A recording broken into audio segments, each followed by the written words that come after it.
Good morning mga kamarites! Let's take a tour around the backside of our hotel accommodation. Ayan, nakikita nyo naman po ang inyong aling marites. At mukhang rarampa na naman po. At syempre, isasama ko po kayo sa aking paglilibot dito po sa aking hotel accommodation. At syempre, ayan, hindi po mawawala ang aking pagbibideo.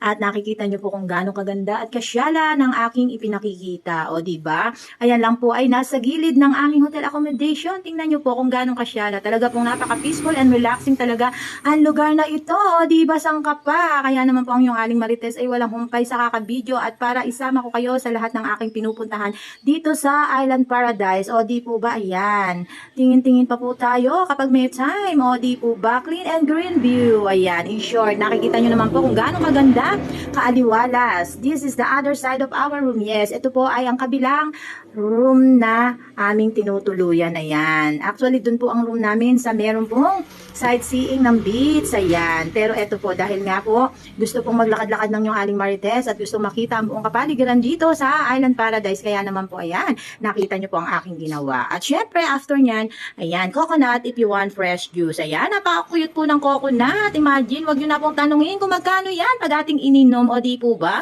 Ang mahalaga dyan, kayo ay na-refresh. O di po ba? So cute. Ayan po ay mga bunga ng kanilang coconut trees. Kaya naman po, ayan, nakikita nyo po at di pinalagpas ni aling marites na hindi i-video ang mga bagay na yan. O di po ba? Kaya naman di kami papayag ng aking BFF na hindi uminom ng coconut fresh na.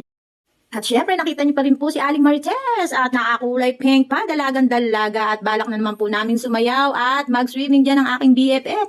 Kita niyo naman at negrang-negra na ayan, walang humpay sa kasa sayo si Aling Marites. O diba, once na meron po kayong gustong gawin sa inyong buhay, itodo nyo lang po't gawin nyo as long na hindi po tayo makakapag-agrabyado ng ibang tao. Ayan, kailangan always enjoy. Life is your choice. O di po ba? At ayan, after ko naman po mag-beach, syempre hindi po mayagan yung Aling Marites na hindi natin paliguan ang napakasyalang swimming pool na to. Ayan, ayan po ay tinatawag na infinity pool. Enjoying the moment with my BFF. Ayan, o di po ba?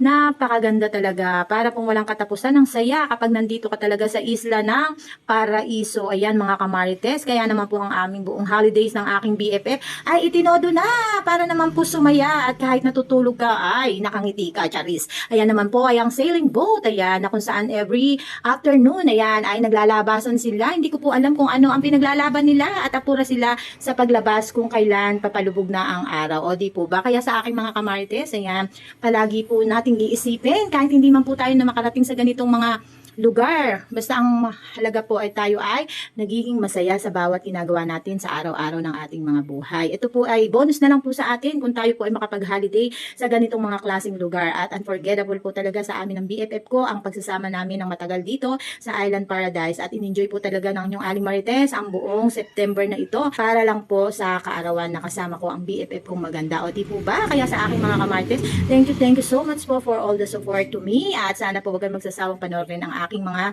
pinopost na videos at sana rin po pakitapos naman po at nang makita nyo ads ang lumalabas sa dulo. O di po ba? Kaya lagi po kayo mag-iingat mga kamarites at don't forget to share, follow and like my video. Thank you for watching. Bye mga kamarites!